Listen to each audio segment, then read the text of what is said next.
Hey, what's up, everybody? My name is Greg. Welcome to the channel. Today I wanted to talk about the malefic planets of Ketu, Rahu, and Saturn. These are um, these are some challenging planets to deal with, but for me, they're really dominant in my chart. So I'm pretty much focused on them a lot. And although they're challenging, they're very good to face and to work with because they are all about liberating you. They work through different means of doing that and similar means as well, but they're really beneficial. It's usually that negative stuff that goes on in our lives. That's what really helps us to evolve as souls. In the physical body. So yeah, Ketu. You know, Ketu is all about spiritual liberation. Wherever Ketu sits in your chart, he always feels like he has accomplished that house in another life, that he has experienced everything that house represents.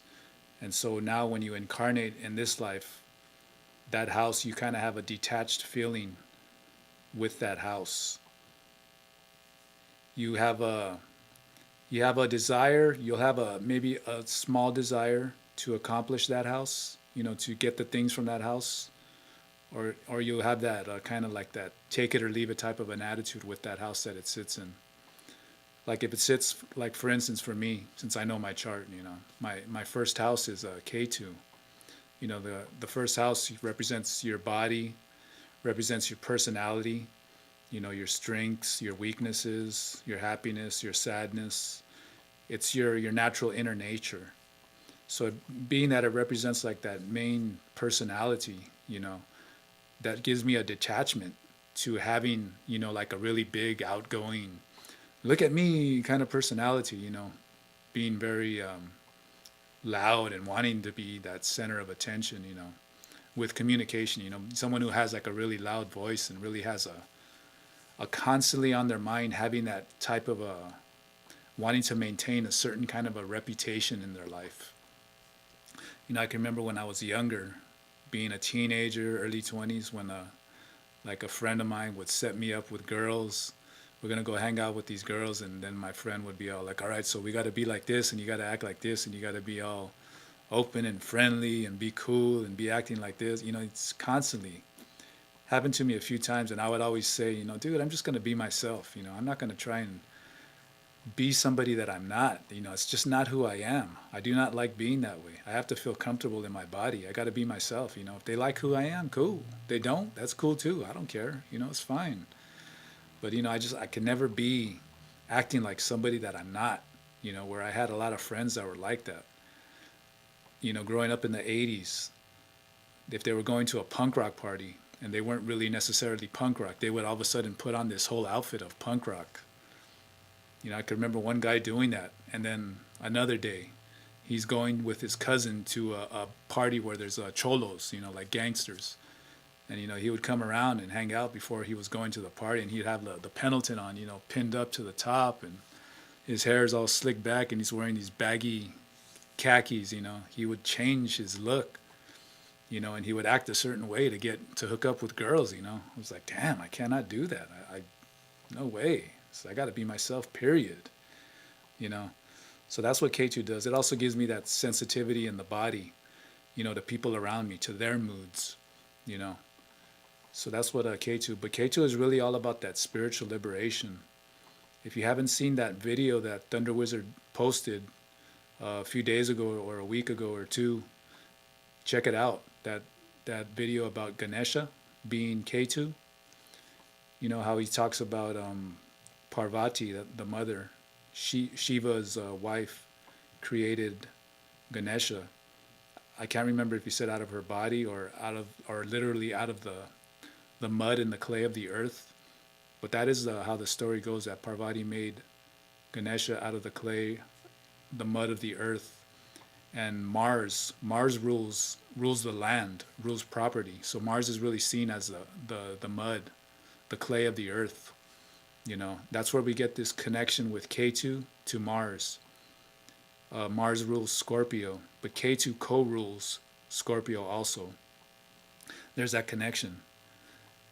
Back in those olden days, those ancient days, when people would build houses out of the clay, out of the mud of the earth, the house represents Ketu, but when the land is still in the land, it represents Mars. So Ketu represents those houses that are built out of clay or bricks back in the day. But Ketu also rules the doorways, the locks on the doors. And Ketu is Ganesha. Ganesha is that god of death. So Ganesha is also seen as residing within our root chakra. He is the one that's either giving us the key to that lock to allow the Kundalini to flow through us, or he denies it. He holds it back too. Similar to like Saturn. It's all about take the time for yourself to really go into deep meditation and learn about your karmas. Feel them. First you got to feel them. As time goes by, you'll start tapping into past life memories, and it works. I've gotten into some memories already, more than a few lives. Not big detail, but it's always these negative things too, negative aspects that have held me back. That block the energy within the Kundalini. Once you start remembering these things, energy starts to flow. I feel some kind of freedom in me. I feel like I freed up, like I got a little more lighter on my feet, things like that. So Ganesha really opens those doors for you. If you still go into meditation, you feel blocked. That's him right there. He's denying you that access. Not yet. Keep coming at me. And eventually I'm going to open that door for you and allow you to look into yourself. So that's really, Ketu. It's deep, deep, deep, deep. And then we got Rahu. So Rahu is opposite of Ketu. He is the head of the snake. Ketu is just the body of the snake. Rahu is always opposite, 7 houses opposite of Ketu. So for me, I got Rahu in my 7th house. And the 7th house represents the wife, the spouse, whoever, the male, female, whatever. It represents commerce, represents trade, represents, it's also a death house too, a marca house. Because dealing with marriages, can kill people. The stresses of that. But so wherever Rahu goes in your houses, whatever house he is in, he's really bringing that desire to get the things of that house, to have that relationship. For me, have that relationship with the wife, have that connection going on. And have that, a good relationship in business too, having good relationships. The 7th house is partnership on all levels besides the spouse. It's friends, it's business network people. So it brings that desire in me to want to have those harmonious relationships, because I've had my dealings with bad relationships in family, friends, business, romantic relationships, so I felt all that stuff, I'm ready for something positive, something more positive in my life, in those aspects of my life. I always have those desires. I've been having dreams too, my unconscious coming at me with those 7 house wants, and of course it's more about the spouse too. It's about that female companionship, So Rahu, is another one too. Rahu really brings us into this world. It brings us into our material desires. Rahu is also my Ishta Devata, which represents the middle self, the soul. He is the best friend that has been with me through many lives. He's always here with me. And Rahu is a trickster deity too.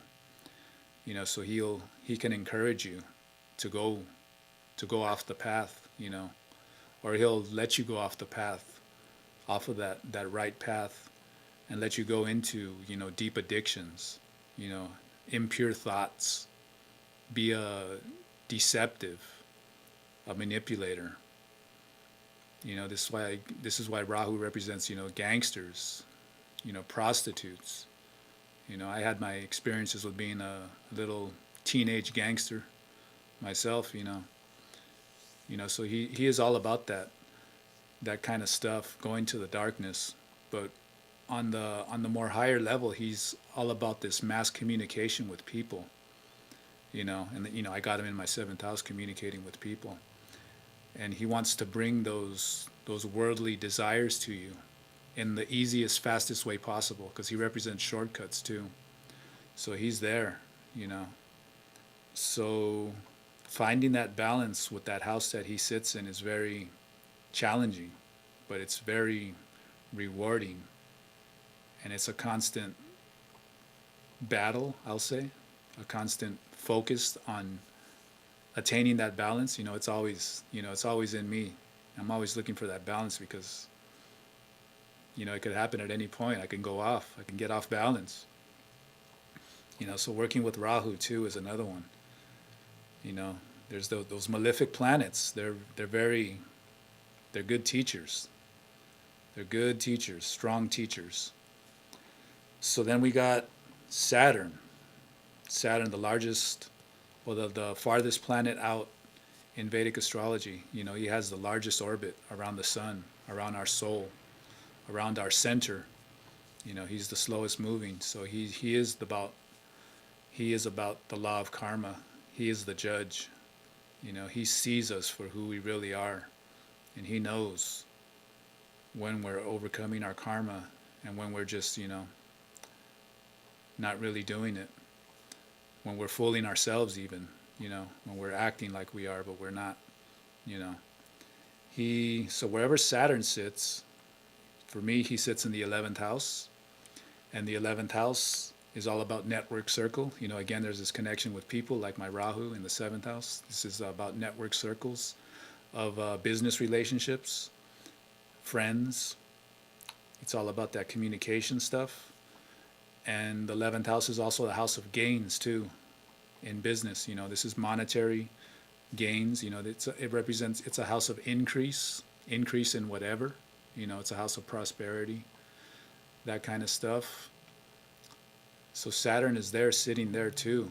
And wherever Saturn sits, he usually delays the things of that house that he sits in. He restricts, he holds back. He's like, not yet. So he can hold back those gains in my life. Usually when a person gets, it's like early 30s, mid 30s, that's when Saturn really starts releasing his grip and allows you to get those things from those houses. And so that can be, so that's good for me, in that 11th house. But that has to do with that karma too, with business relationships. Other lives, I've had abuse of business relationships. I had abuse of gains, and I could think back on things that I've recalled, and it's like, yeah, I have done that. So that's another one, Saturn too. And the more you resist the lessons of Saturn, the tighter his grip gets on you.